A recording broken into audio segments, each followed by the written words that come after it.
طارق مسعود کی آواز، طارق مسعود وائس۔ اللہ تعالیٰ فرماتے ہیں وَقَالَ الَّذِينَ كَفَرُوا لِلَّذِينَ آمَنُوا، کافر لوگ ایمان والوں کے بارے میں کہتے ہیں لَوْ كَانَ خَيْرًا مَا سَبَقُونَا إِلَيْهِ۔ یہ آیت رٹا لگا کے یاد کر لو، بہت سارے مسائل اس آیت سے حل ہو جاتے ہیں۔ وہ کہتے تھے لَوْ كَانَ خَيْرًا، اگر یہ اسلام کوئی خیر کی چیز ہوتی، ما سبقونا الیہ، تو یہ جو ایمان لائے ہیں نا لوگ، یہ ہم سے پہل نہ کرتے۔ کیا مطلب؟ ایمان جو لائے تھا ان کو کیا کہا جاتا تھا؟ صحابہ، وہی تھے نا صحابہ۔ صحابہ جو ایمان لائے تھے، جن میں حضرت ابو ہریرہ، عبداللہ بن مسعود، سیدنا ابو بکر، سیدنا عمر، حضرت عثمان، حضرت علی، عبد الرحمن ابن عوف، بہت سارے صحابہ تھے، انس ابن مالک، جو مشہور صحابہ ہیں، حضرت ابو دردہ۔ مشرکین کو اپنے دولت پہ، اپنی سرداری پہ اور اپنی ذہانت پہ بہت زیادہ ناز تھا کہ ہم ذہین لوگ ہیں، ہم قوم کے بڑے لوگ ہیں، اور ایمان لانے والے ابن مسعود جیسے، ابو ہریرہ جیسے غریب اور مسکین۔ تو وہ تکبر میں کہا کرتے تھے کہ اگر اسلام کوئی خیر کی چیز ہوتا تو یہ غریب غربا قسم کے لوگ تھوڑی پہل کرتے۔ خیر کی طرف جو مائنڈ جاتا ہے وہ کس کا پہلے جائے گا؟ ہمارا مائنڈ۔ یہ لوگ گئے ہیں، اس کا مطلب یہ کوئی خیر کی چیز، جملہ مکمل کیا کریں بھائی جان، یہ کوئی خیر کی چیز نہیں ہے۔ آپ کیا مشرکین کے اس نظریے سے متفق ہو؟ بولو۔ 100% نہیں۔ ہم الٹا کرتے ہیں اس جملے کو جو مشرکین نے کہا تھا۔ ہم کہتے ہیں لو کان خیرن، کوئی اگر خیر کی چیز ہوگی، لسبقونا، لام تاکید کا ہے۔ وہ کہتے تھے ما سبقو، وہ ہم پہ سبقت نہیں کریں گے، ما کا معنی نہیں۔ ہم کہتے ہیں لسبقونا الیہ، وہ یقیناً ہم پہ پہل کریں گے۔ اس سے بدعت کا پورا دروازہ ہمیشہ کے لیے بند ہو گیا۔ کوئی خیر کا کام ہے صحابہ نے نہیں کیا، اٹ مینز وہ خیر کا کام نہیں ہے۔ ہمارا نظریہ مشرکین والا نہیں ہے۔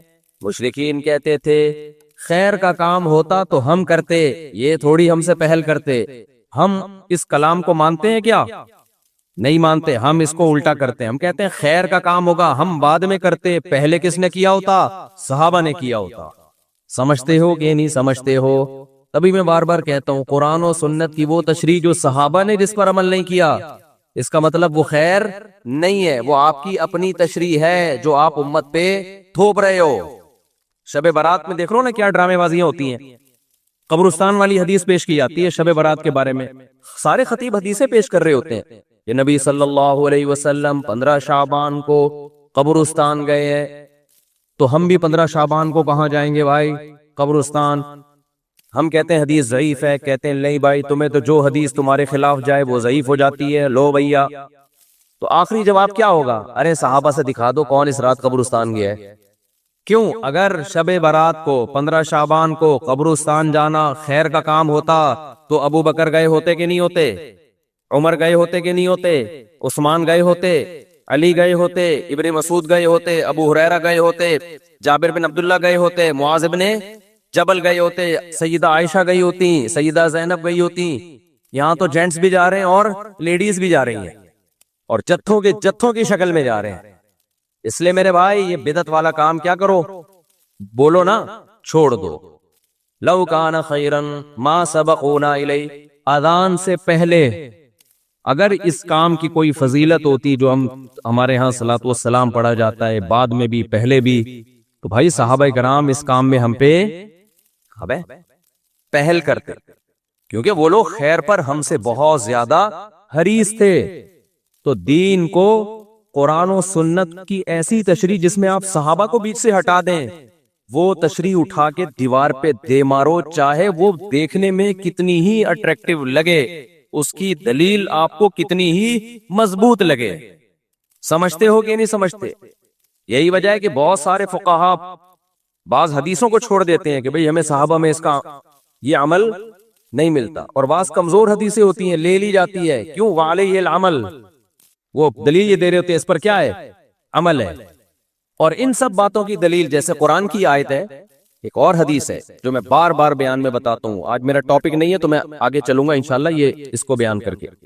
وہ یہ کہ جب نبی صلی اللہ علیہ وسلم نے فرمایا نا امت میں 73 فرقے ہوں گے، کلہم فی النار، سب کے سب جہنم میں سوائے ایک کے۔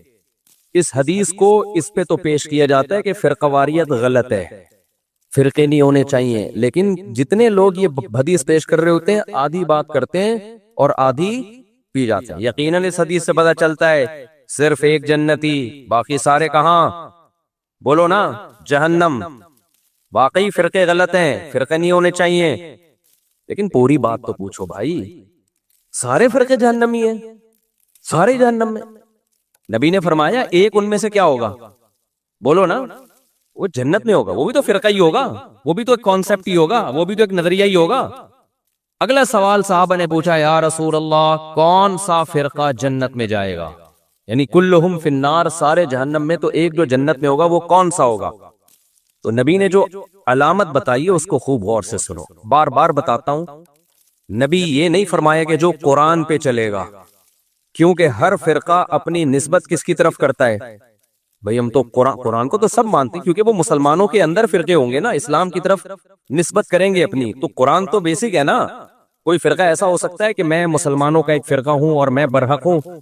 کیا بھئی ہے تو دلائل کہاں سے لیتا ہے؟ میں تورات سے دلائل لیتا ہوں، میں جب ریفرنس دوں گا تورات اور انجیل کے دوں گا، لوگ کہیں گے یار تو جڑ سے ہی ختم ہو گیا۔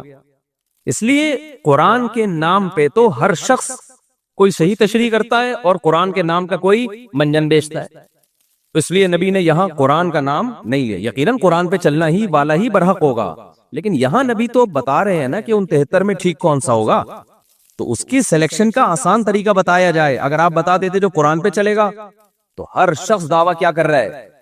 قرآن۔ پروفیسر غامدی صاحب بھی کہتے ہیں میں قرآن کو مانتا ہوں، وہ حضرت عیسیٰ کی موت کے دلائل بھی قرآن سے دے رہے ہوتے ہیں، حالانکہ قرآن سے ان کی موت کے دلائل، لیکن باتوں کو گھما دیا، پبلک کو تو نہیں قرآن سنت کا زیادہ پتا ہوتا۔ تو نبی نے کیا فرمایا؟ یہ بھی نہیں فرمایا کہ جو حدیث پہ چلے گا، اس لیے کہ بہت سے لوگ اپنی نسبت کہاں کر دیتے ہیں؟ حدیث کی طرف، لیکن حدیث کی وہ ایسی تشریح کر رہے ہوتے ہیں جو صحابہ سے ثابت نہیں ہوتی۔ اس لیے پوری بات نبی نے فرمائی، ما انا علیہ و اصحابی، جس پر میں ہوں اور میرے صحابہ۔ میں کا کیا مطلب؟ قرآن پہ تو چلنا ہے، لیکن قرآن پہ اس طرح سے چلنا ہے جیسے میں چلا۔ قرآن کی کوئی ایسی تفسیر مارکیٹ میں نہ لے آنا جو میرے زمانے میں نہ ملتی ہو، جس پر میرا عمل نہ ہو، اور میرے عمل کی ایسی تفسیر نہ لے آنا جو صحابہ سے ثابت نہ ہو۔ ابھی تو میں بار بار جو چیلنج کرتا ہوں نا، 3 طلاق ایک نہیں ہوتی، اس پہ بہت سارے اب میرے خلاف کلپ آنے لگے۔ ابے کسی ایک صحابی سے دکھا دو نا یار جس نے 3 طلاقوں کو ایک کہا ہو، دکھا دو نا آپ۔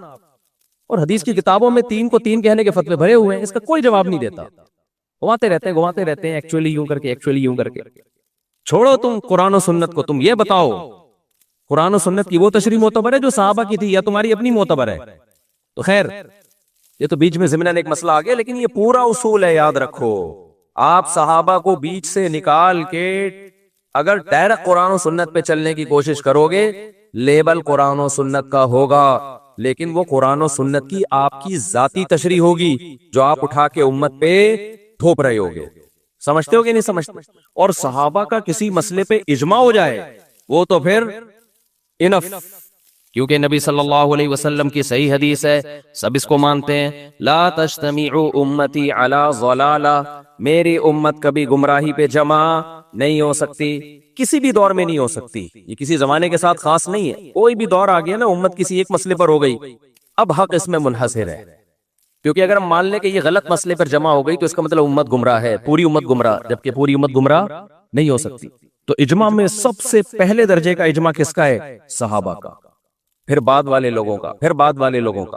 اور اجماع کی بھی 2 قسمیں یاد رکھو، ایک اجماع تو وہ کہ بہت سارے صحابہ سے ایک عمل تواتر کے ساتھ، ایک یہ ہے جس کو اجماع سکوتی کہتے ہیں، صحابہ نے کسی نے بھرے مجمع میں ایک عمل کیا اور کسی نے ان پر اعتراض نہیں کیا، یہ بھی اجماع ہے۔ تو یہ چند اصول اچھی طرح سے سمجھے، اور یاد رہے گی نا، لو کان خیرا ما سبقونا الیہ، مشرکین کہتے تھے کہ اگر اسلام خیر کا کام ہوتا تو صحابہ ہم سے پہل نہ کرتے۔ ہم کیا کہتے ہیں بھائی، کوئی بھی خیر کا کام ہوگا تو ہم سے پہلے صحابہ نے کیا ہوگا، تبھی ہم کہتے ہیں بھائی مردوں کے ایصال ثواب کے لیے اجتماعی قرآن خوانیاں مت کیا کرو۔ حضرت ابو بکر کا انتقال ہوا، کبھی دیکھا حضرت عمر نے تمبو لگایا، دیگیں پکائیں اور سارے صحابہ کو بلایا، چل بھائی تو پہلا پارا، تو دوسرا پالا، تو تیسرا پارا. کبھی دیکھا آپ نے کسی نے؟ کوئی ضعیف روایت ہے اس بارے میں؟ کوئی دیگوں کے ڈھکن کہیں نہیں ملا ہوگا نا آپ کو. یا اس زمانے میں دیگیں نہیں ہوتی تو کچھ تو ہوتا تھا نا، کسی میں تو کچھ پکتا ہوگا. حضرت علی کی شہادت ہوئی، سیدنا عثمان کی شہادت ہوئی، کوئی برسی ہوئی؟ بولو نا کیا ہو گیا بھائی جان، چپ کیوں بیٹھے ہو؟ کوئی برسی ہمیں ملتی ہے صحابہ کے دور میں کہ فلانے کی حضرت عمر کی برسی منائی ہو، یا حضرت عثمان کی منائی ہو، یا کسی نے کسی کی ابا کی منائی ہو، اماں کی منائی ہو. یادگار کے لیے تصویریں رکھنا بزرگوں کی گھر میں. آج لوگوں نے اپنے پیر صاحب کی تصویر لٹکائی بھی ہوتی ہے. سب سے بڑے پیر تو محمد صلی اللہ علیہ وسلم تھے، اور تصویر سازی کا فن اس وقت عروج پر تھا. اس کے باوجود ہمیں نبی کی کوئی تصویر صحابہ سے نہیں ملتی. اس سے پتہ چلتا ہے عقیدت کے لیے گھروں میں تصویر لٹکانا حرام اور ناجائز ہے. نبی نے صحابہ کی ایسی ٹریننگ کی تھی تصویر کے بارے میں، ایسی تربیت کی تھی کہ نبی سے بے پناہ محبت کے باوجود بھی کسی صحابی نے یہ جرات نہیں کی. یہ جتنی تصویریں آتی ہیں نا مسلم ہیروز کی، فرضی ہوتی ہیں، مسلمان کبھی نہیں تصویر بناتے تھے. صرف ایک محمد ابن قاسم ایسا ہے لیڈر جس کی تصویر کے بارے میں مورخین کہتے ہیں اوریجنل تصویر ہے. داڑھی اس کی پوری تھی، لیکن اگر تصویر میں داڑھی کم آ رہی ہے تو غلط ہے. وہ کیوں ہے؟ اس کی وجہ ہم نے کتابوں میں پڑھی ہے. وجہ یہ ہے کہ محمد ابن قاسم جب ہندوستان سندھ کے راستے سے آیا نا، یہاں تو ہندو رہتے تھے، تو اس نے یہاں اتنا انصاف دیا لوگوں کو، اور لوگوں کے ساتھ ایسا اچھا سلوک کیا محمد بن قاسم نے، کیونکہ مسلم فاتح بن کے آیا تھا. یہاں پہلے ہندوؤں کے کوئی بہت ظالم قسم کے لوگ ہوتے تھے، تو ہندوؤں کو اس سے عقیدت ہو گئی، اور ہندوؤں کو جس سے عقیدت ہونا اس کو بھگوان بنا لیتے ہیں. وہ یہ ہمیشہ سے چلا آ رہا ہے. تو جب محمد بن قاسم واپس گیا ہے نا، ہندوؤں نے اس کی تصویریں بنا کے پوجنا شروع کر دیا اس کو. اس وجہ سے ہندوستان کی تاریخ میں کس کی تصویریں باقی رہ گئیں؟ محمد بن قاسم کی. ظاہر اس میں تبدیلی آئی ہوگی، میں نہیں کہہ رہا ایگزیکٹ وہی ہے، لیکن ہمیں محمد بن قاسم کی ہندوستان میں تصویریں ملتی ہیں. وجہ اس کی ہے کہ ہندوؤں کے ساتھ اس نے اتنا اچھا سلوک کیا، اتنا اچھا سلوک کیا. یہ تو اب تاریخ کو نا مسخ کیا جا رہا ہے ایک پروپیگنڈے کے تحت. محمد بن قاسم کو ڈاکو بنا کے پیش کیا جا رہا ہے، اور اس کو ظالم بنا کے پیش کیا جا رہا ہے. اب تاریخ کیا ہو رہی ہے؟ مسخ، چینج. تاکہ جو مسلم ہیروز تھے جن کے دنیا میں بڑے کارنامے، اور اس میں ہمارے کچھ مسلم اسکالر بھی ہیں جو لیبل اسلام کا لگاتے ہیں، کام سارا وہی کر رہے ہیں جو سیکولر لوگوں کا کام. سمجھتے ہو کہ نہیں سمجھتے ہو؟ تو اس سے بھی پتہ چلتا ہے بھائی، گھروں میں بزرگوں کی، باپ دادا کی تصویریں بولو مت لگایا کرو. اس سے بھی ہمیں پتہ چلتا ہے کہ اگر میرے بھائی 12 ربیع الاول منانا، میں اسی سٹائل میں کہوں گا نا جس سٹائل میں تقریریں ہوتی ہیں 12 ربیع الاول، اگر 12 ربیع الاول کا حلوے مانڈے اور اس میں جو کچھ ہو رہا ہے، یہی ہو رہا ہے نا، ناچ رہے ہیں، گا رہے ہیں اور حلوے مانڈے بانٹ رہے ہیں، اگر یہ خیر کا کام ہوتا تو صحابہ نے ہم سے پہلے کیا ہوتا. پوری اسلامی تاریخ اٹھا کے دیکھ لو، صحابہ، تابعین، تبع تابعین، چاروں ائمہ مجتہدین، امام بخاری، امام مسلم، امام ابو داؤد، جتنے محدثین فقہا گزرے ہیں، کہیں بھی ہمیں اس کا 12 ربیع الاول ان کی زندگی میں آیا اور کچھ بھی انہوں نے کیا ہو، اس کا بھی ثبوت نہیں ملتا. کچھ بھی نہیں. ان کی زندگی میں جو حیثیت 11 تاریخ کی تھی وہی کیسی تھی؟ وہی 12 کی تھی، اور وہی 13 کی. فقہی کتابوں میں جو اسلامک لا لکھا ہوتا ہے نا صدیوں سے، اس میں 12 تاریخ کا کوئی ایک حکم بھی الگ سے بیان نہیں کیا گیا کہ اس دن یہ کرنا زیادہ ثواب. حتیٰ کہ اس دن درود شریف کثرت سے پڑھنا بھی زیادہ ثواب نہیں ہے، عام دنوں کے جیسے ثواب ہے. جمعے کے بارے میں آتا ہے حدیث میں کہ درود شریف پڑھنے کا ثواب، صحیح حدیث صحیح ہے. ابے جمعے کے بارے میں آتا ہے کہ درود شریف پڑھنے کا ثواب جمعے کے دن عام دنوں سے زیادہ، جبکہ نبی کی پیدائش کا دن جمعہ تھا یا پیر تھا؟ پیر. لیکن ثواب کس دن زیادہ رکھا؟ جمعے کا. اسی وجہ سے ہم نے بہت سارے علماء کو دیکھا ہے جمعے کے دن عصر سے مغرب تک درود ہی پڑھتے ہیں، وہ درود شریف پڑھتے ہیں، وہ یا اور کسی بھی ٹائم پہ درود شریف کی کثرت کرتے ہیں. حالانکہ پیدائش کس دن ہوئی ہے نبی کی؟ پیر کے دن ہوئی ہے. پیر کے دن آپ نے نہیں فرمایا کہ درود شریف کا ثواب زیادہ ملتا ہے. تو میرے بھائی اپنے آپ کو پابند کرو قرآن و سنت کی وہ تشریح جو صحابہ. تو 12 ربیع الاول کے حلوے مانڈے ہمیں کہیں بھی نہیں ملتے، اور نہ یہ عرس قوالی. صحابہ کے دور کے کسی مشہور قوال کا نام تو بتاؤ ہے بھائی، کوئی صحابہ کے دور میں کوئی بہت مشہور قوال ہو جن کی قوالی سننے کے لیے صحابہ کرام جایا کرتے؟ کوئی عرس ہوا صحابی کے دور میں ہے بھائی؟ کوئی عرس ہو رہا ہو کہ جی، یا آج کل نا وہ بھی آ رہا ہے، انٹرنیٹ پہ بڑی چیزیں آ رہی ہوتی ہیں، وجد آ رہا ہے، اچھل رہے ہیں دائیں بائیں، کوئی ایک دم ہوا تو کوئی صحابہ کے دور میں کسی کو وجد آیا کہ جی وہ قوالی چل رہی ہو، دھمال ہوا، اور وہ حضرت عمر تو رکھ کے تھپڑ لگاتے اگر کسی کو ہوتا نا کہ انسان کا بچہ بن کے بیٹھے گا، کیا کر رہا ہے تو یہاں، کیا ڈرامہ لگایا ہوا ہے یار، یہ کیا پن لگا کے رکھا ہوا ہے، وہی کلپ چلا دو اس کے ساتھ. جب بھی کوئی ایسی قوالی میں اچھل کود کر رہا ہو نا تو لندن والے کا وہ کلپ لگا دو، کیا پن لگا کے، وہ پورا جملہ مسجد کی وجہ سے میں نہیں کہہ پا رہا، کیا پن لگا کے رکھا ہوا ہے وہ چلا دیا کرو ساتھ. تو یہ عرس ہو گئے، قبروں پہ قوالیاں ہو گئیں، دھمال ہو گئے، اور یہ جو ٹوپی ڈرامے ہو رہے ہیں، اور بچارے بن سج کے شب برات کو قبرستان جا رہے ہوتے ہیں. چھوڑ دو میرے بھائی یہ کام، قبرستان جب تمہیں پھٹے پہ ڈال کے لے کے جائیں گے نا وہی ٹھیک ہے. اس سے پہلے جانا ہے دن میں جاؤ، قبرستان رات کو جانے کی کا موقع نہیں ہے، دن میں جاؤ اور تنہائی میں جاؤ. نبی صلی اللہ علیہ وسلم نے فرمایا فَزُورُهَا فَإِنَّهَا تُذَكِّرُ الْآخِرَةَ، قبرستان جایا کرو، اس سے آخرت کی یاد تازہ ہوتی ہے. وہاں جا کے کیا کرنا ہے؟ مرحوم جتنے ہیں ان کے لیے دعا کرنی ہے. سب سے پہلے تو ان کو سلام کرنا ہے، السلام علیکم یا اہل القبور، اے قبر والو تم پر سلامتی ہو. اس کا مطلب یہ نہیں کہ وہ قبر والے سن رہے ہوتے ہیں، وہ تو اللہ پہنچا دیتا ان کو سلام. تو یا اہل القبور یہ اختلافی مسئلہ ہے، اس میں پھڈے میں نہ پڑ جانا. یا اہل القبور، اے قبر والو تم پر سلامتی ہو. آگے جملہ بڑا ڈینجرس ہے، وہ بھی بول لیا کرو، انتم لنا سلف، تم پہلے چلے گئے، ونحن وإنا انشاء اللہ بکم لاحقون، اور ونحن بکم خلف، اور ہم تمہارے بعد آنے والے ہیں. وإنا انشاء اللہ بکم لاحقون، اللہ نے چاہا تو عن قریب ہم بھی یہیں پہنچنے والے ہیں. بہت ڈر لگے گا، کب کب آنے لگو، یہ کیا باتیں کر رہا ہوں میں، لیکن بھائی ایسا تو یہ تو ہوگا. تو اس سے عبرت حاصل ہوتی ہے کہ بھائی ہم نے بھی ایک دن یہاں سے پتلی گلی سے نکلنا ہے. تو یہ کام کیا کرو قبرستان میں جا کے. اور یہ جتھے بنا کے جانے میں، جتھوں میں تو کیا ہوتا ہے، گپیں لگ رہی ہوتی ہیں، اور سنا یار یہ گھڑی کہاں سے خریدی، موبائل وہی پرانا چل رہا ہے، ابھی تو نیا آ چکا ہے. تو کیا عبرت حاصل ہوگی میرے بھائی. اور زیادہ عبرت حاصل کروانی ہے تو کوئی بندہ پیچھے بٹھا دو، جب آپ جاؤ نا بولو السلام علیکم یا اہل القبور، واپس وہاں سے آواز آئے وعلیکم السلام بھائی عبد الغفور. پھر جو عبرت حاصل ہوگی انشاءاللہ سارے کبیرہ صغیرہ کبیرہ گناہ سے توبہ کی ہمیشہ توفیق مل جائے گی، کہ آپ کو لگے گا کہ قبر سے رپلائے آ گیا. پھر تو ایسا انسان کے بچے بنو گے نا ساری زندگی. تو خیر یہ آیت یاد رکھیں، جتنی بدعتیں ہیں تو سب اسی میں داخل ہیں. تو چھوڑ دو ان بدعتوں کو میرے بھائی، سیدھا سیدھا صاف ستھرا ملت بیضاء جو اللہ اس کے رسول نے ہمیں دیا ہے، صاف ستھرا دین جو نبی صلی اللہ علیہ وسلم اور صحابہ سے منقول ہے. یہ ربیع محرم میں بھی یہی ہے. ہمارے نبی صلی اللہ علیہ وسلم نے نوحہ کرنے سے منع کیا ہے. صحیح صحیح حدیثیں جن پر لعنت کی گئی ہے. اہل بیت کبھی بھی میتوں پہ چیخے نہیں مارتے تھے، کبھی بھی نوحے نہیں کرتے تھے، صبر کر کیا انہوں نے. تو ہمیں بھی کیا حکم ہے میرے بھائی، نہ ہم نے برسیاں منانی ہے، اور نہ ہم نے گریبان چاک کرنے ہیں، نہ ہم نے سینوں کو پیٹنا ہے. اور ویسے بھی شہید کا کوئی شہید تو زندہ ہوتا ہے، اور ہم زندہ جاوید کا ماتم نہیں کرتے. سمجھتے ہو کہ نہیں سمجھتے؟ تو ہم نے بھائی صحابہ کو فالو کرنا ہے، ہمارے پاس جو دین چلا آ رہا ہے. اور میں بار بار کہتا ہوں کسی کے مسلک کو چھیڑو نہیں، اپنے کو چھوڑو نہیں. یہ اس لیے نہیں کہتا اپنا غلط ہے اس لیے نہیں چھوڑو، اپنا صحیح ہو تو اس صحیح کی بات کر رہا ہوں، چھیڑنے سے منع کر رہا ہوں. کیونکہ آپ دلیل کی دنیا میں بات اپنی دنیا کے سامنے رکھ دو، بس اتنا تو چھیڑنا ضروری ہے.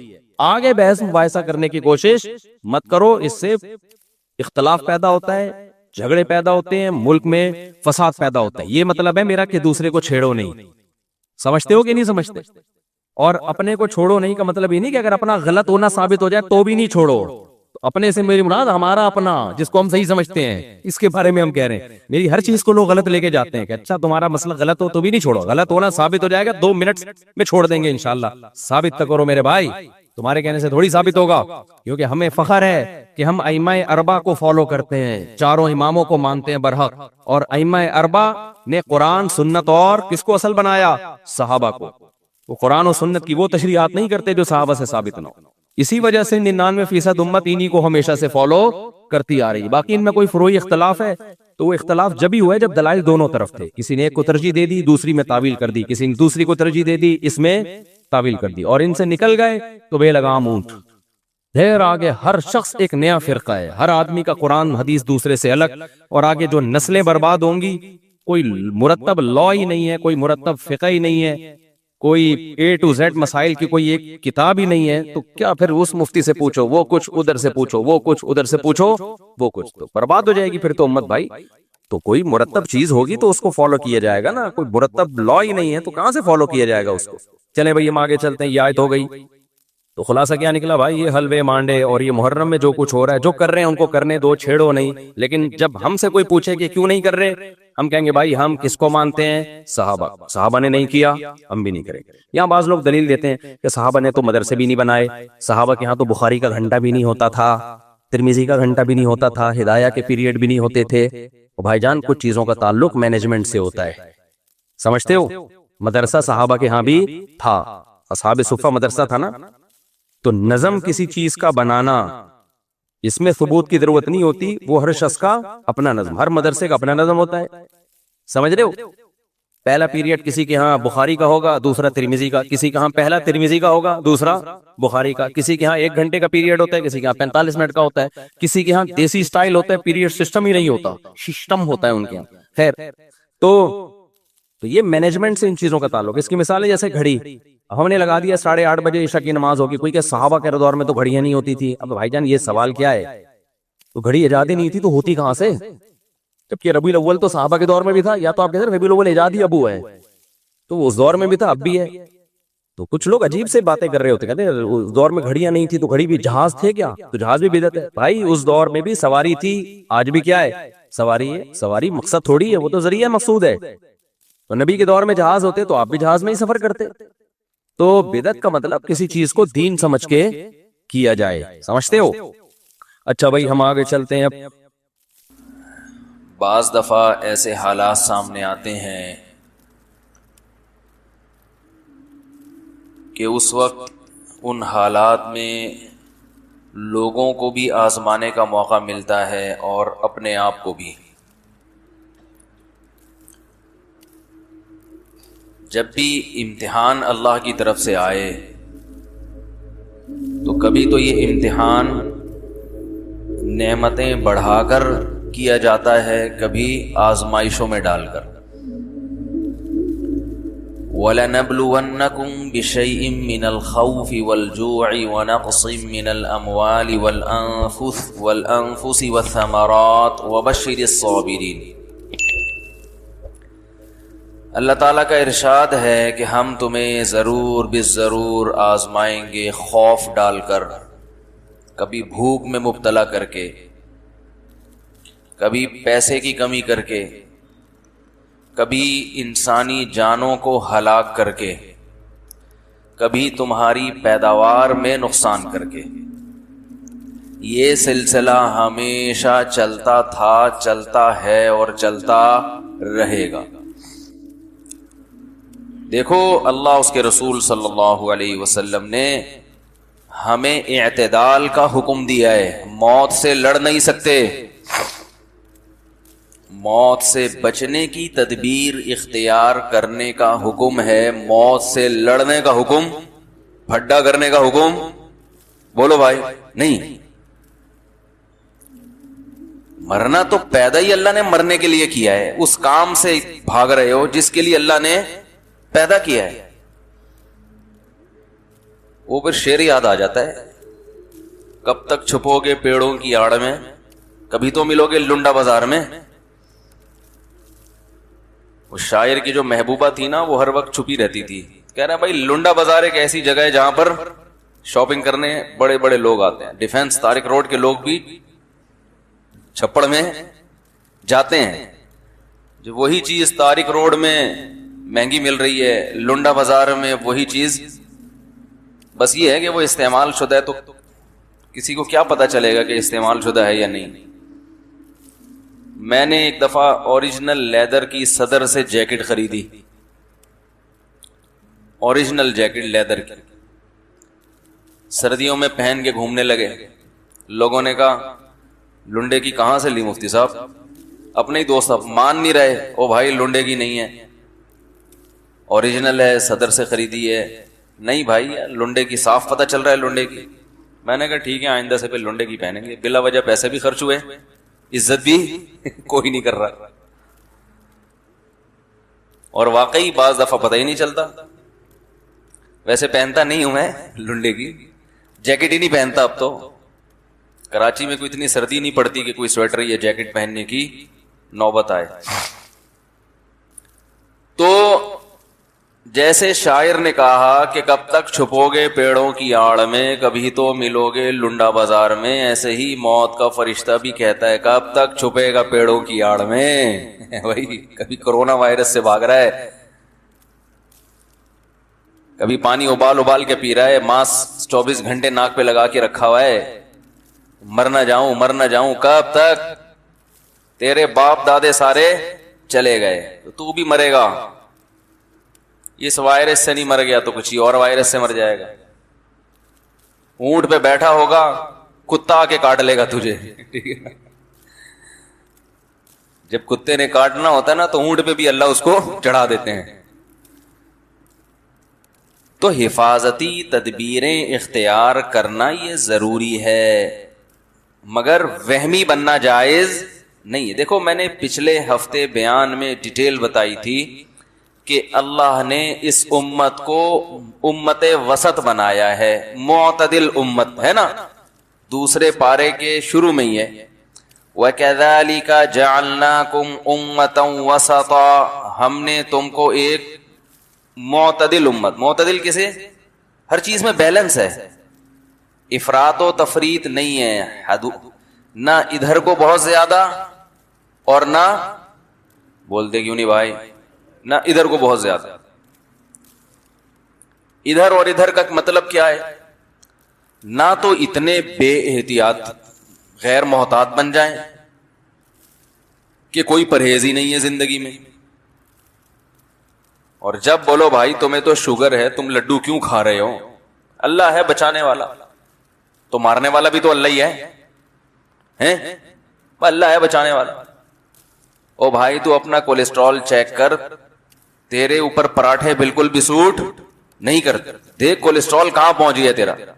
اب اے موت زندگی اللہ کے ہاتھ میں, کہتے ہیں نا بعض لوگ, اب اے جس دن مرنا ہوگا مر جائیں گے, جو رات قبر میں آنی ہے وہ باہر نہیں گزرے گی.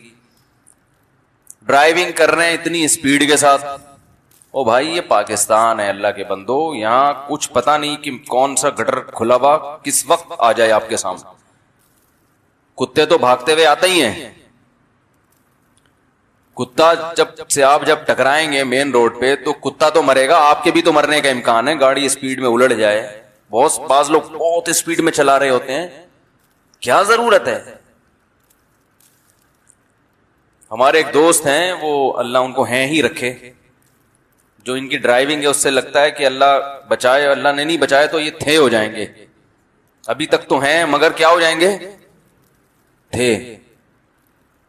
بہت اسپیڈ میں ڈرائیونگ, گلیوں میں بھی بہت بھگاتے. آپ تو جانتے ہی ہیں کہ ان کی بات کر رہا ہوں. بائک بھی بھگا رہے ہیں ایسے جیسے پتہ نہیں گھوڑے پہ بیٹھے ہوئے. تو میں نے ان کو سمجھایا بھائی آرام سے تمیز سے. کہنے لگے کہ نہیں کچھ نہیں ہوتا. ارے ہم نے ایک دن سارے جتنے بھی یعنی جوڑ ہے نا ماشاءاللہ طبیعت سے ہل گئے, خود بھی ٹکرائے اور کسی بائک والے کو بھی ٹکر ماری. اس کا پتہ نہیں کیا کچومڑ نکلا ہوگا, جب اپنا ایسا حال ہوا تو اس کا کیا ہوا ہوگا. لیکن یہی ہے کہ ابھی بھی ماشاءاللہ اسپیڈ وہی ہے نا, اسپیڈ ابھی بھی وہی ہے. قدرت نے ایک موقع دے دیا سنبھلنے کا کہ مرتے مرتے بچے ہو. تو ایک انتہا یہ ہے کہ کوئی صحت کا خیال ہی نہیں ہے, نہ گھر میں بچوں کی تربیت کا خیال ہے. جب بات کرو بھائی بچوں کے ہاتھ میں موبائل لے کے تم نے دیا ہوا ہے, جوان بیٹیوں کے ہاتھ میں موبائل ہے, مس یوز بھی ہو سکتا ہے, نگرانی کیا کرو. اللہ ہے بھائی, ہدایت کس کے ہاتھ میں ہے؟ اللہ. ہمیں ٹرسٹ ہے, ہمیں اپنے بچوں پہ ٹرسٹ. پتہ نہیں یہ کیا فرشتوں کے بچے ہیں یا یہ کوئی کیا ہے, کوئی خیس اللہ نے ان کے لیے خصوصی ضمانت لی ہوئی ہے کہ ان کو یہ خراب نہیں ہو سکتے. انسانوں کے بچے ہی خراب ہوتے ہیں نا, ہے بھائی. نہ ان کی تعلیم کی فکر ہے, گھوم رہے ہیں سارا دن گلیوں میں سڑکوں میں. نہ تربیت کی فکر ہے, کوئی فکر ہی نہیں ہے. جب بات کرو تو بھائی کس سے ہوتا ہے؟ سب کچھ اللہ سے ہوتا ہے. یہ ایک انتہا ہے جس میں بہت سارے دیندار لوگ مبتلا ہیں. یہ کورونا وائرس سے ڈرنے والے, بولو بھائی, یہ مین ہول سے نہیں ڈرتے, ان کے گھر کے باہر گٹر کا ڈھکن کھلا ہوا ہوتا ہے, اسے بند نہیں کرتے. دیکھ لو نا, کئی گھروں میں آپ کو گیٹ کے سامنے مین ہول کھلا ہوا نظر آئے گا. کوئی بھی گر سکتا ہے بھائی, تمہارا اپنا بچہ گر سکتا ہے. انہیں فکر نہیں ہوتی کہ جو بچے کی موت جو رات گٹر میں گزرے گی وہ گٹر سے باہر, یعنی قبر سے ترقی کر کے گٹر تک پہنچ جاتے ہیں. بھائی مثال تو یہ مشہور ہے نا, جو رات قبر میں گزرے گی, تو یہ کہتے ہیں جو رات گٹر میں گزرے گی وہ گٹر سے باہر. دیکھ لو آپ مین ہول کھلے میں. دوسروں کا خیال نہیں کرتے, اپنے بچوں کا خیال کر لو.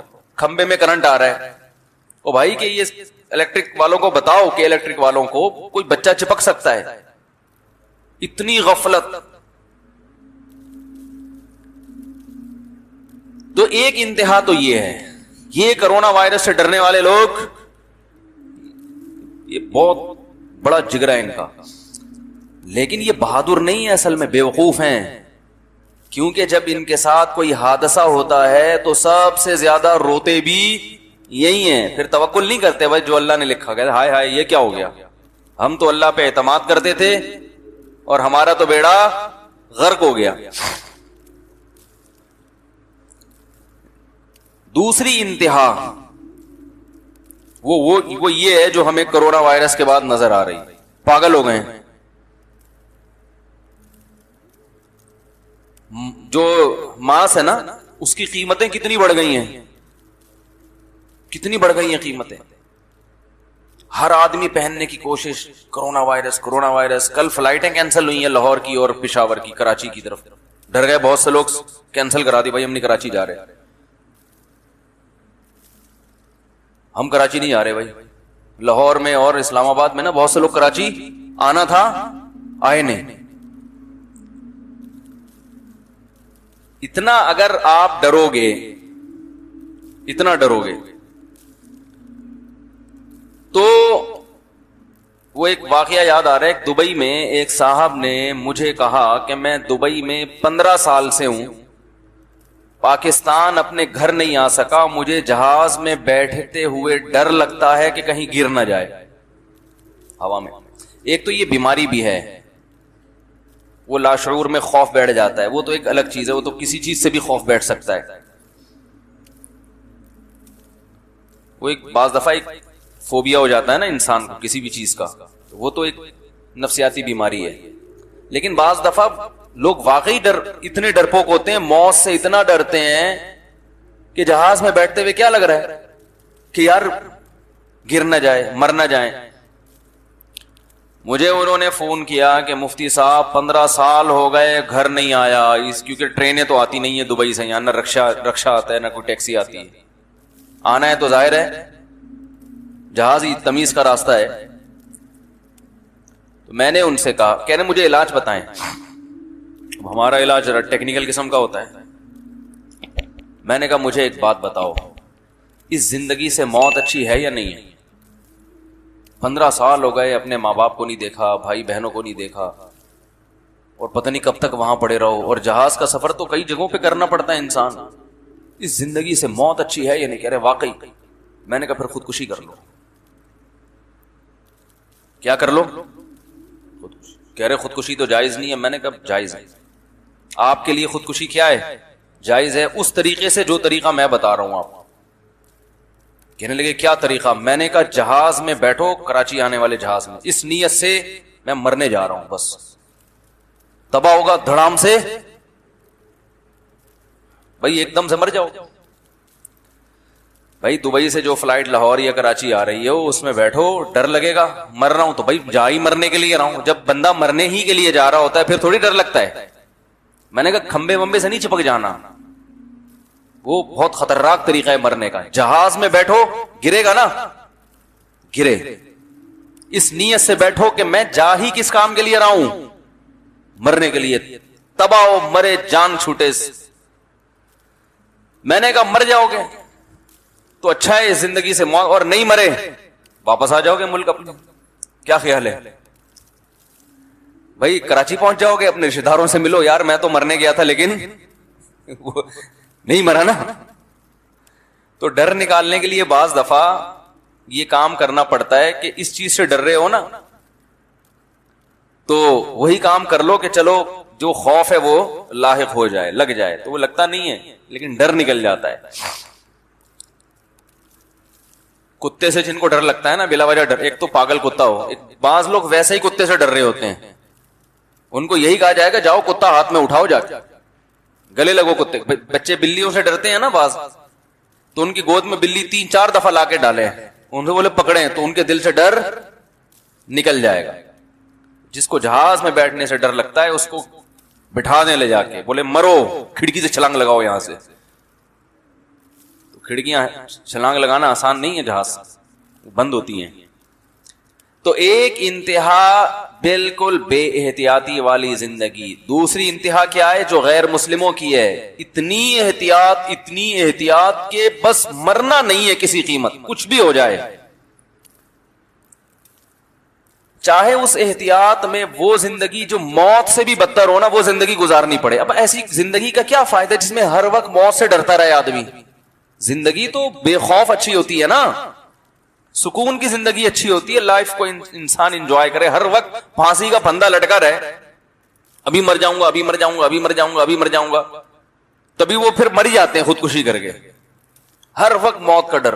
مجھ سے بہت لوگ ملتے ہیں, اللہ نے بڑا ان کو بڑی اچھی صحت بھی دی ہے, بڑی دولت بھی دی ہے, لیکن کہتے ہیں یار موت سے بہت ڈر لگتا ہے, مر نہ جائیں. میں کہتا ہوں اگر میں آپ کو کوئی ایسا وظیفہ بتا دوں کہ آپ وہ پڑھ کے سمجھو کہ میں نہیں مروں گا, تو ایسا ممکن نہیں. اس ڈر نکالنے کا ایک ہی طریقہ ہے, موت سے دوستی کر لو. بھائی کسی بھی وقت مر سکتے ہیں, کوئی پریشانی کی بات, کوئی ٹینشن کی بات نہیں. آن دو, موت آ رہی ہے تو آن دو.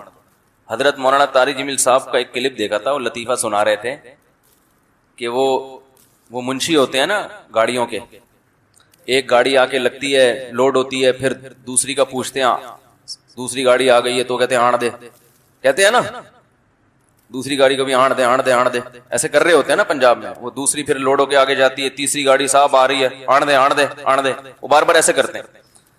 کہہ رہے ہیں وہ نکاح پڑھا رہے تھے, دولہا یہی کام کرتا تھا نا گاڑیوں کا. تو اس سے بولا بھائی فلاں بنتے فلاں کا اتنے مہر میں تم سے نکاح کیا, قبول ہے؟ کہہ رہے ہیں آن دے, آن دے. کیا کہہ رہے ہیں؟ آن دے. تو دیکھو وہ کتنے اس کی عادت پڑ گئی نا, اس کے لیے نارمل ہے یہ جملہ کہ کیا آن دے. بیگم بھی جہاں ٹرک اتنے آئے ہیں تو ایک بیگم بھی آ جائے, اچھا ہے نا, آن دے, وہ بھی آن دے.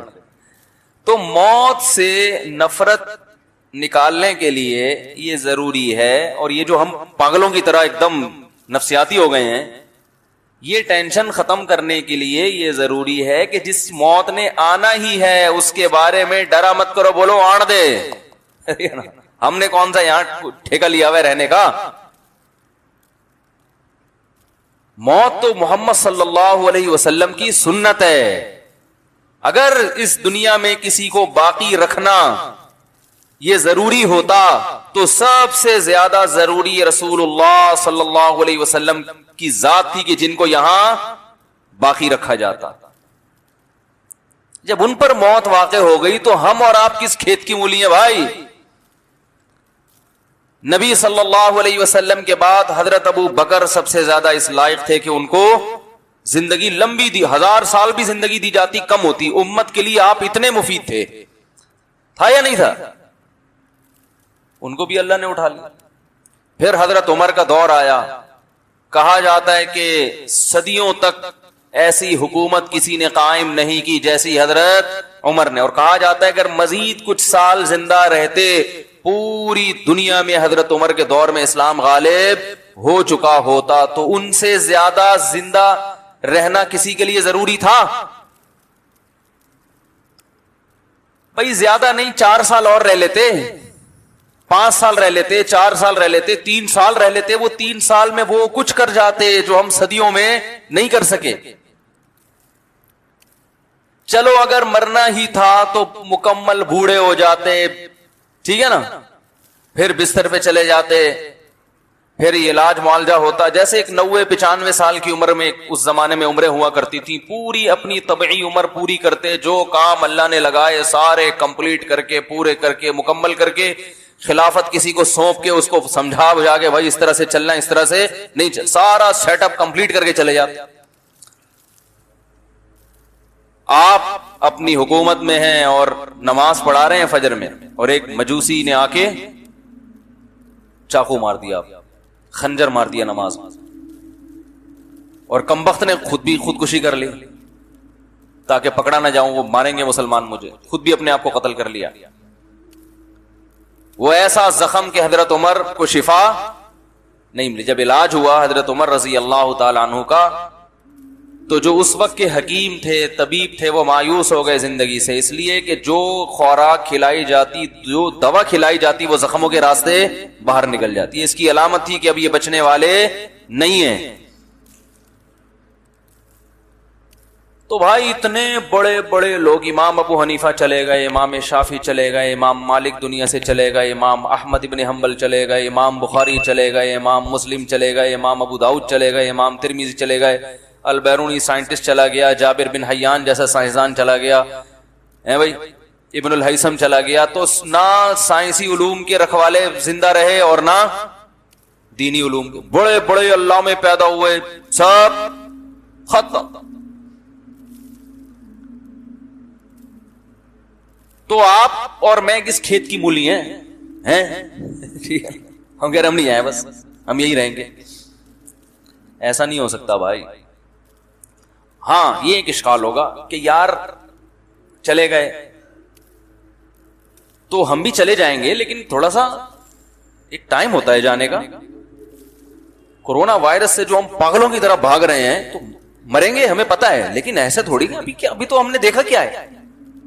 بھائی مر جائیں کوئی بات نہیں, 85 سال میں, 90 سال میں, چلو اب ٹھیک ہے, ابھی دادا بن جائیں گے, پردادا بن جائیں گے, بچوں کی شادیاں, بیٹیوں کی شادیاں, پوتے جوان ہوتے دیکھ لیے, جو کہ آج کل نہیں دیکھے جا رہے کیونکہ شادی اتنی دیر سے ہو رہی ہے, پوتا ہونے سے پہلے مر جاتے ہیں لوگ. تو لیکن یہ سارے کام کمپلیٹ ہو کے جب اعصاب کمزور ہو گئے, بالکل ایسے ہو گئے کہ نا اب خود اپنے آپ کو بوجھ لگنے لگتا ہے, تو اگر مر بھی گئے تو کوئی ٹینشن کی بات نہیں ہے. جلدی کیوں جا رہے ہیں ہم؟ بات سمجھ میں آ رہی ہے کہ نہیں آ رہی؟ لوگ کہیں گے بھائی ہم موت سے ڈرتے نہیں ہیں, لیکن ابھی جانے کا ٹائم. ارے کیا ہو گیا یار, غلط باتیں کر رہا ہوں. اصل میں ڈر اس بات, ابھی ہم نے دیکھا کیا ہے, ابھی سے کیوں چلے جائیں. تو دیکھیں یہ تمنا بہت اچھی ہے کہ تھوڑا لیٹ جائیں, تھوڑا دیر سے جائیں ہم دنیا سے. یہ ہر ایک کی خواہش ہوتی ہے, زندہ رہنا ہر ایک کا دل چاہتا ہے. تو تمنا کرنے پر نہ اللہ کی طرف سے کوئی پابندی, نہ گورنمنٹ کی طرف سے کوئی پابندی ہے. آپ کی تمنا ہو کہ میں 100 سال زندہ رہوں تو گورنمنٹ کی طرف سے بھی کوئی پابندی نہیں. لیکن یہ گراؤنڈ ریئلٹی ہے, ام للانسانی ما تمنا. اللہ فرماتے ہیں جس چیز کی تمنا کرو گے ضروری نہیں کہ وہ تمہیں مل جائے. تو یہ اپنے اختیار میں ہے ہی نہیں. اگر کسی بوڑھے سے پوچھیں 90 سال کی, کیا تمہاری تمنا ہے کہ تم ویسے ہی صحت مند ہو جاؤ جیسے 18 سال میں تھے, تو کیا کہے گا؟ ہاں بھائی اس وقت تو ہم چھلانگے لگاتے تھے, درختوں پہ چڑھتے تھے, دیوار سے 3 دفعہ گرے کچھ نہیں ہوا. اب تو چلتے ہوئے ڈرتے ہیں کہ بس اگر گر گئے تو گئے. ایک صاحب مجھے بتا رہے تھے, بڑی عمر کے تھے, کہہ رہے ہم تو بیٹا جوانی میں وہ درختوں پہ چڑھتے تھے, چھلانگے لگاتے تھے, آج کل کے بچے ہلتے ہی نہیں ہیں. میں نے کہا یہ ٹک ٹاک لے کے بیٹھے رہتے ہیں, یہ اپنے بڑھاپے میں فخر کریں گے. ہم تو ایک گھنٹہ گردن ہلائے بغیر 20 ٹک ٹاک دیکھا کرتے تھے. تم ایک ٹک ٹاک دیکھ کے تھک جاتے. یہ ان کا فخر اس چیز پہ ہوگا, یہی ہوگا نا. ہم تو ایک گھنٹہ ویڈیو گیم کھیلا کرتے تھے انگلی سے, اور لوگ وہ کہیں گے نئی جنریشن، یار آپ کے پٹھے انگلیوں کے سبحان اللہ، آپ کے انگوٹھے، ابا آپ کے انگوٹھے 1 گھنٹہ وہ سانپ والا کھیلنے سے، اب آتا ہے وہ سانپ والا، پہلے وہ نوکیا میں آتا تھا سانپ والا نا، جس کا کوئی دنیا میں کام نہیں ہوتا تھا وہ سانپ کو لمبا کرنا شروع کر دیتا تھا بیٹھ کے. حقیقت ہے نا، فالتو ٹائم بہت ہے. ہم حیران ہوتے تھے یار ان کا اچھا بھلا آدمی ہے. میں تو دیکھتا تھا نا نوکیا کا جب موبائل آیا نا، لوگ کیا کر رہے ہوتے تھے بیٹھے ہوئے، سانپ والا. اسٹیشن پہ بیٹھے ہیں کوئی کام نہیں ہے، سانپ والا. او بھائی کیوں کوئی کام نہیں ہے؟ درجنوں کام ہے، آپ اس ٹائم کے لیے رکھو. وہ سانپ والا کھیل رہے ہیں، بڑھائے جا رہے ہیں، بڑا خوش ہو رہے ہیں، اتنا لمبا ہو گیا، اب آؤٹ ہوا ہے، کوئی ایوارڈ مل رہا ہے اس کے لمبا کرنے پر آپ کو. ایک صاحب نے گھر میں بکرا پالا، اسے روزانہ اتنے چنے کھلاتے، دودھ پلاتے، وہ اتنی جلدی اتنا لمبا ہو گیا. تو سمجھ میں آتا ہے یار بکرا ہے کاٹ کے کھانا ہے، اسے تو نہ آپ نے کاٹ کے کھانا ہے، یہ تو چائنیز کو بھی نہیں کھلا سکتے یہ والا سانپ. یا تو سانپ پالا ہو نا کسی چائنا والے کو بیچوں گا تو بھی کچھ سمجھ میں آتے ہیں، کوئی لاجک بنتی ہے. وہ تو جائز نہیں ہے. یہ سنا ہے کسی کا بیان آئے کتے پالیں اور چائنا کو بیچیں، چائنا کھاتے ہیں تو ہمارے لیے تو حرام ہے، لیکن چائنا والوں کو ہم بیچیں گے تو وہ کھائیں گے تو ہماری معیشت اس سے ترقی کرے گی. تو کتے جیسے کھانا جائز نہیں ہے، کھلانا بھی جائز نہیں ہے. سمجھ رہے ہیں؟ جس چیز کو اللہ نے کھانے کو حرام کر دیا اس کے کھلانے کو بھی حرام کیا. تو کتے اس نیت سے پالنا کہ ہم پال پوس کے غیر مسلموں کو بیچیں گے تاکہ وہ کھائیں، یہ حرام ہے، جائز نہیں ہے. تو یعنی جوان جو ہے نا وہ بڑھاپے میں کیا فخر کریں گے، ہم سانپ والا کھیلتے تھے. تو ہر بوڑھے کی خواہش ہوتی ہے جوان ہو جاؤں، ہر بیمار کی خواہش ہوتی ہے صحت مند ہو جاؤں، ہر آدمی کی خواہش ہوتی ہے 4 شادیاں کر لے.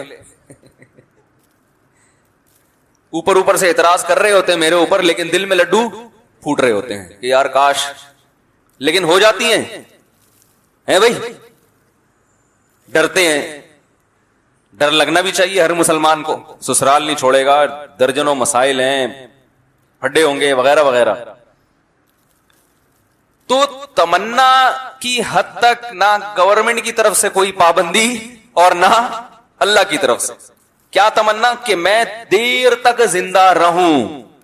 لیکن اللہ نے قرآن میں کہیں بھی وعدہ نہیں کیا کہ جو دیر تک زندہ رہنے کی تمنا کرے گا میں اس کو بہت عرصہ زندہ رکھوں گا. ایسا اللہ نے کسی نبی سے کوئی ایگریمنٹ نہیں کیا کہ اپنی امت کو بتا دیں. یہود کے بارے میں قرآن میں آتا ہے یود احدہم لو یعمر الف سنہ، ان میں سے ہر شخص ایسا دنیا پرست ہے، یہ چاہتا ہے کہ 1000 سال زندگی میں رہے، دنیا میں رہے. دنیا پرستی جب آتی ہے نا تو انسان موت سے بہت نفرت کرتا ہے. تو اللہ نے فرمایا یہ دولت کے پیچھے ایسا بھاگتے ہیں، یہ چاہتے ہیں 1000 سال کم از کم ان کو زندگی ملے. تو کیا 1000 سال زندہ رہ لیتے ہیں بھائی؟ یہود کی مال کی محبت جو ہے نا، دولت کی لالچ، یہ مشہور ہے. ممکن ہے سارے ایسے نہ ہوتے ہوں، ہر قوم میں کچھ اچھے لوگ بھی ہوتے ہی ہیں، لیکن عمومی طور پر جو حالات ہیں نا یہودیوں کے، قرآن نے یہودیوں کے بارے میں یہ واضح کیا کہ یہ پیسوں کے بڑے لالچی ہوتے ہیں، پیسے بھی بہت مرتے ہیں. تو اس کا مشاہدہ آج بھی ہوتا ہے. ہمارے ایک دوست تھے یہودیوں کے ساتھ USA میں جاب کرتے تھے، کہتے ہیں اپنے باپ پہ نہیں خرچ کرتا تھا. وہ بہت زیادہ ضرورت پڑی نا باپ کو علاج کے لیے تو ابا کو قرض دیا ہے. وہ بھی پھر فخر سے بتا رہا تھا کہ میں نے اپنے باپ کو قرض دیا، غریب باپ. تو تمنا تو میرے بھائی ان کی بھی ہوتی ہے کم سے کم 1000 سال زندہ رہیں، لیکن رہتے نہیں ہیں. تو تمنا کرنے پر گورنمنٹ کی طرف سے کوئی پابندی. وہ ایک صاحب امریکہ سے آئے، کہنے لگے ہمارے بچے آپ کا بیان سن سن کے وہی ٹرمز استعمال کرنے لگے ہیں جو آپ کرتے ہو. کوئی ان سے بولو چائے مانگی ہے تو ابا ویسے اماں کہیں کہ یہ کوئی چائے کا ٹائم ہے تو کہیں چائے مانگنے پر گورنمنٹ کی طرف سے کوئی پابندی ہے بھائی؟ نہیں یار، یہ عجیب عجیب چیزیں سیکھنے بیان سے. تو یہ بڑے سبق آموز الفاظ ہوتے ہیں. کوئی بھی کچھ بھی اٹھ کے مانگ رہا ہوتا ہے نا، دیکھو بچے کیا کرتے ہیں، ماں سے نا الٹی سیدھی چیزیں مانگ رہے ہوتے ہیں, یہ لے پاپڑ کھلا دو پاپڑ. اب آپ کو پتا ہے پاپڑ نقصان دہ ہے, تو مائیں کیا کہتی ہیں, بچہ مانگ رہا ہے تو کیا کروں. او بھائی پاپڑ کے بارے میں کتنی رپورٹیں آ رہی ہیں, پتہ نہیں کیا کیا, یہ بازاری چیزیں تو ویسے ہی آپ کو کیا بھروسہ کیا ڈال رہے ہیں اس کے اندر. تو مائیں کہتی ہیں بھائی اب بچہ ضد کر لانے تو باپ نے ہے نا, پیسہ کس کا خرچ ہو رہا ہے, آپ لوگ کا نہیں ہوتا میرا خیال ہے بھائی, تو بتا دو بھائی باپ کا پیسہ تو باپ کا خرچ ہوتا ہے. تو مائیں کہتی ہیں بچوں کے باپ سے پاپڑ لا دو, یہ لا دو, رو رہا ہے بچہ. تو آپ کہتے ہو کہ یہ نقصان دہ ہے, یہ چاکلیٹیں زیادہ مت کھلاؤ, یہ مت کھلاؤ, وہ مت کھلاؤ. تو مائیں کہتی ہیں اب مانگ رہا ہے تو کیا کروں. تو ان کو کہا کریں کہ مانگنے پر گورنمنٹ کی طرف سے کوئی پابندی, بولو بھائی نہیں, وہ مانگے گا. ہم نے یہ دیکھنا ہے کہ یہ بچے کی ہر خواہش تھوڑی پوری کی جاتی ہے, وہ بچہ ہے, ہم تھوڑی بچے ہیں. ہمارے جامع رشید میں ایک صاحب آئے, ایک سوال کیا انہوں نے بڑے مفتی سے کہ فلاں فرقے کے بارے میں لکھ کے دے کہ وہ کافر ہے. اس وقت فرقواریت بہت پھیلی ہوئی تھی. تو ہمارے استاذ نے کہا کہ وہ کافر تو نہیں لکھوں گا میں, کچھ اور کہہ دیا کہ وہ گمراہ ہے. کہہ رہے میں نے لکھا جو ہے نا, جو سوال پوچھا ہے وہ یہ کہ فلاں فرقہ کافر ہے یا نہیں, آپ جواب میں لکھ رہے کہ وہ گمراہ ہے. تو سوال کچھ اور ہے, جواب سوال میں یہ تھوڑی پوچھا ہے کہ گمراہ ہے یا نہیں ہے, سوال میں یہ پوچھا ہے کہ فلاں فرقہ کے لوگ کافر ہے یا نہیں ہے, جواب میں آپ لکھ رہے ہیں کہ وہ کیا ہے, گمراہ ہے. تو ہمارے استاذ نے ان کو بتایا کہ گورنمنٹ نے کسی پر بھی کفر کا فتویٰ لگانے پر 6 مہینے کی جیل سنائی ہے. اگر میں لکھ دوں گا نا کافر ہے تو 6 مہینے کے لیے بولو بھائی اندر, تو میں نہیں لکھ سکتا. اچھا وہ ہمارے وہ استاد سے ان کی طبیعت میں مزاح بھی بہت تھا. پھر اس نے پوچھا کہ ٹھیک ہے وہ 6 مہینے کی جیل ہوگی, سب کچھ ہوگا, لیکن جو میرا سوال ہے, جو میں نے پوچھا ہے, وہ یہ پوچھا ہے کہ کافر ہے یا نہیں. آپ جواب کچھ اور لکھ رہے ہیں, میں سوال کچھ اور پوچھ رہا ہوں. پھر انہوں نے آرام سے سمجھایا بھائی حکومت کے قانون کی خلاف ورزی ہے, حکومت نے پابندی لگائی. پھر انہوں نے یہ سوال پوچھا کہ وہ ٹھیک ہے پابندی لگائی ہے, لیکن میں نے جو پوچھا ہے وہ تو یہ نہیں ہے. تو انہوں نے کہا گورنمنٹ نے پوچھنے پر پابندی نہیں لگائی ہے. تو مجھے وہاں سے یہ لفظ میری زبان پہ چڑھ گیا ہے. بات آ رہی ہے سمجھ بھائی, اگر پوچھنے پر بھی پابندی لگائی ہوتی تو آپ پوچھتے بھی نہیں. پابندی جواب دینے پر لگائی ہے, پوچھنے پر کوئی بھی شخص کسی بھی مفتی سے کسی بھی وقت کچھ بھی پوچھ سکتا ہے, ٹھیک ہے نا. آگے مفتی اس کو کیا جواب دے گا, اس میں پھر حکومت کے کچھ قوانین ہیں, اور جائز باتوں میں حکومت کے قانون کی پابندی ضروری ہے. جہاں اگر خطرہ ہو کہ کوئی بھی کسی پہ فتویٰ لگا دے گا اس طرح سے, اور ملک میں جو ہے نا لڑائیاں ہوتی ہیں, تو ایک انتظامی چیز میں حکومت کے قانون کی اطاعت کرنا بھی ضروری ہے. بھائی گمراہ کے لفظ میں دونوں چیزیں آ گئی نا, کافر بھی تو گمراہ ہوتا ہے. تو اس لیے بچے جب پاپڑ مانگا کریں اور مجھے کولڈ ڈرنک چاہیے, چھوٹے چھوٹے بچوں کے نازک میدے ان کو آپ پیپسی پلا پلا کے وہ میدوں کا بیڑا غرق کر رہے ہیں.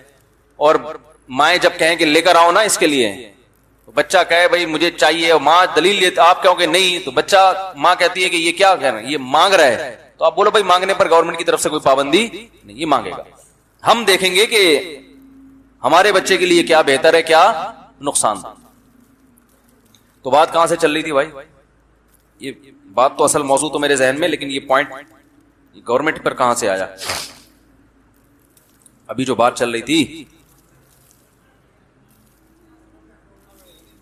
ہاں, عمل الانسانی ما تمنا, تو انسان کی تمنا یہی ہوتی ہے کہ ہمیشہ زندہ رہے, اور اس تمنا پر کوئی پابندی بھی نہیں ہے, لیکن یہ تمنا کسی کی پوری نہیں ہوتی. آپ جو کہہ رہے ہو نا کہ 80 سال تک میں زندہ رہوں پھر چلا بھی گیا تو کوئی غم نہیں ہے, یہ ابھی کہہ رہے ہو, کیونکہ ابھی 80 سال کے آپ ہوئے نہیں ہو. جب آپ 80 سال کے ہو جاؤ گے تو آپ پھر بھی جانے کی راضی نہیں ہو, کہو گے ابھی بھی نہیں جاؤں. جتنے لوگ قبرستان میں پہنچے ہیں ان میں سے کوئی بھی جس رات کو قبر میں اترا اس رات قبر میں اترنے کی تمنا نہیں تھی اس کی, کہتے کچھ دن اور زندہ رہ لیتا. اور رسول اللہ صلی اللہ علیہ وسلم نے ارشاد فرمایا, یحرم ابن آدم ویشب فیہ اثنتان, انسان جیسے جیسے بوڑھا ہوتا ہے 2 چیزیں اس میں جوان ہوتی چلی جاتی ہیں. الحرص علی المال وطول الامل، پیسے کی محبت اور لمبی لمبی امیدیں، یعنی زندہ رہنے کا شوق اور امیدیں. علماء نے بڑی ایک ٹیکنیکل پوائنٹ کی بات لکھی ہے کہ اس سے تو انسان بوڑھوں سے بدگمان ہو جائے گا، کہ حدیث میں آتا ہے بوڑھوں میں دو چیزیں کیا ہوتی ہیں؟ زیادہ ہوتی ہیں نا. لمبی امیدیں کا مطلب یار بحریہ ٹاؤن میں 2 پلاٹ اور لے لو، 5 سال بعد بیچ دیں گے، یہ لمبی امیدیں ہیں نا. بھائی عمر دیکھو، آپ کے گردے ڈائلسس پہ آ گئے، آپ کو شوگر دیکھو، آپ کے مسائل دیکھو، آپ کو تو پلاٹوں کی باتیں اچھی لگتی نہیں. لمبی امیدیں، تو اس سے تو انسان بوڑھوں سے بدگمان ہوگا. اور الحرص علی المال، پیسے کی لالچ، پیسے کی لالچ ہونا تو چاہیے کہ یہ لالچ ختم ہو جائے کہ یار اب میں نے رکھ کے کرنا کیا ہے، کتنا کھا لوں گا، اب تو صدقہ کرو، خیرات کرو. لیکن نہ، پہلے 54 پہ جتنا مرتا تھا اب اس سے زیادہ مرے گا. تو اب یہ تو بدگمانی ہوگی نا بوڑھے سے. تو علماء نے بڑی پیاری بات لکھی ہے کہ حدیث کے الفاظ یہ نہیں ہے کہ جب انسان بوڑھا ہوتا ہے تو اس میں 2 برائیاں پیدا ہوتی ہیں. نہ، 2 برائیاں جوان ہوتی ہیں. جوان وہ چیز ہی ہوتی ہے جو پہلے پیدا ہو چکی ہو. تو حدیث کا مطلب یہ ہوا کہ جس کی جوانی میں یہ 2 برائیاں تھیں تو وہ بڑھاپے میں اس خوش فہمی میں نہ رہے کہ میرے اندر یہ چیزیں ختم ہو جائیں گی. بڑھاپے میں یہ 2 بیماریاں اور جوان ہو جائیں گی اور طاقتور ہو جائیں گی. ہاں جوانی میں ہی ختم کر دی یا پیدا ہی نہ ہونے دی، پھر جب بڑھاپا خراب نہیں گزرے گا. تو اس حدیث میں ان لوگوں کو تنبیہ ہے جو اس خوش فہمی میں مبتلا ہیں کہ ہم ابھی جوان ہیں، ابھی تو ہمیں پیسوں کی ضرورت ہے، ابھی ہم کیسے صدقہ کریں، ابھی تو بحریہ ٹاؤن میں 6 پلاٹ اور خریدنے ہم نے، آج کل تو قیمتیں گری ہوئی ہیں، 10 سال کا کے لیے لے کے ڈال دو، یہ کر لو وہ کر لو، صدقہ ودقہ. وہ وائپر وہ جو کرتا ہے نا، گاڑی جب روکتے ہیں تو 5 روپے اس کو دے دیے، بس بہت ہے یہ صدقہ. آج کل صدقہ بلاؤں کو ٹال کیسے رہا ہے؟ صدقہ کہتے ہیں نا بلاؤں کو ٹالتا ہے. تو صدقہ کے پتہ کیا کیا جاتا ہے؟ جب آپ کی گاڑی یا موٹر سائیکل سگنل پہ آ کے روکی، بھکاری آتا ہے اس کو 5 روپے پکڑا دیے. اس سے بڑی بڑی بلائیں ہیں بھائی. اس سے تو وہ فقیر نہیں ٹل رہا، وہ بھی تو ایک بلا ہے نا، آگے کھڑا ہو گیا سامنے، وہ نہیں ٹلتا آج کل 5 روپے میں. وہ اس کو گھما گھما کے دیکھ رہا ہوتا ہے کیا دے رہا ہے بھائی، اور آپ اس سے چڑیلیں ٹال رہے ہو ہیں بھائی. وہ بھی ٹھیک ہے، لیکن بھائی کوئی ذرا جاندار صدقہ اللہ مانگتے ہیں، جاندار. رسول اللہ صلی اللہ علیہ وسلم نے ارشاد فرمایا بہترین صدقہ کیا ہے؟ تأمل الغنا وتخشى الفقر. ایسا صدقہ کہ اگر تم نے صدقہ نہیں کیا تو تمہیں امید ہے کہ اس پیسے سے اور پیسہ بنا لوں گا، اور اگر کر دیا تو ڈر ہے کہ کہیں فقیر نہ ہو جاؤں. اس کنڈیشن میں جو صدقہ ہوگا وہ سب سے زیادہ بہترین. یہ والا صدقہ وہی کرے گا جو اس دنیا سے محبت نہیں کرتا، مرنے کے لیے تیار رہتا ہے. خاندانی زندگی اللہ ہم سب کو عطا فرمائے. صحابہ میں کی زندگی بڑی خاندانی تھی، دنیا سے محبت نہیں کی انہوں نے کہا مسافر خانہ ہے.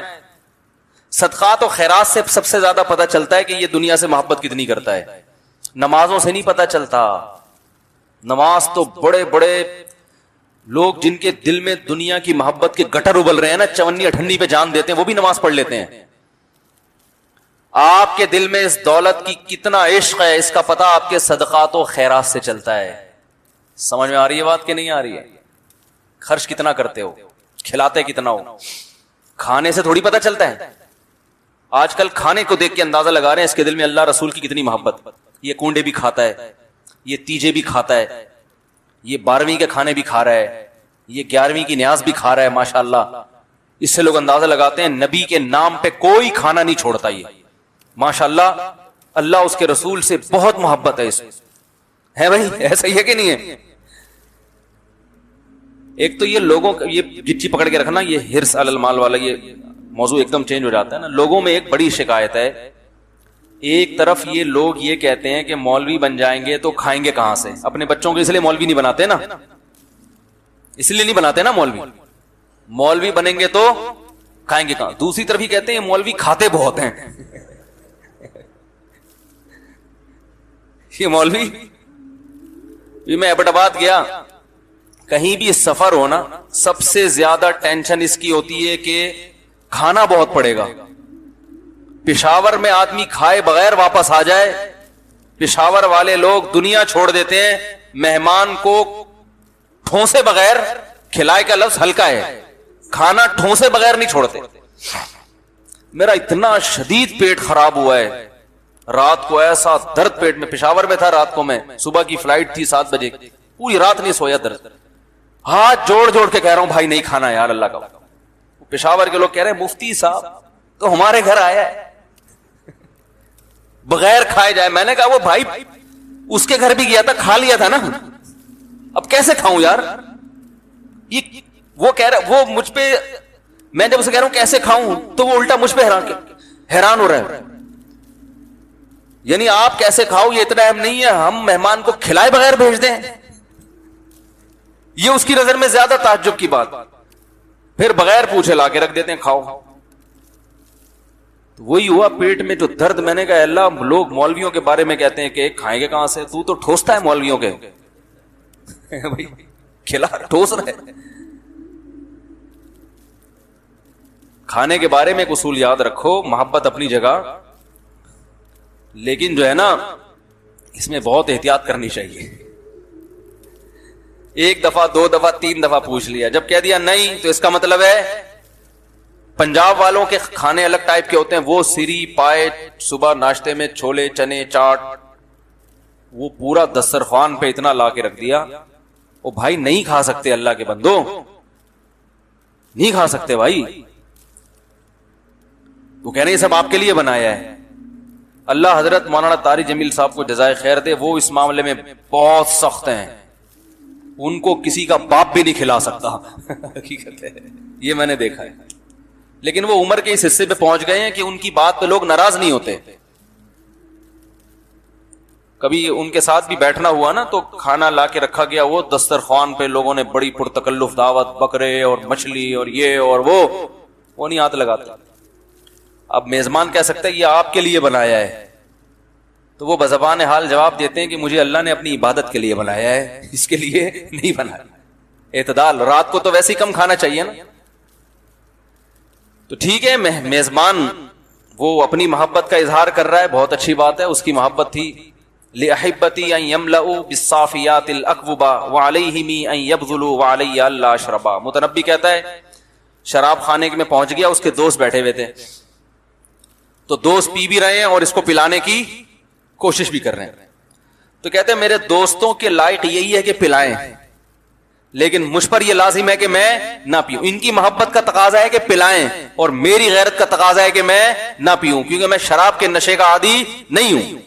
یہ اگر نہ پلاتے تو مجھے غصہ آتا کہ یار تم تو پیتے ہو تو تمہیں تو پلانا بھی چاہیے نا, مہمان کو اکرام کرنا چاہیے.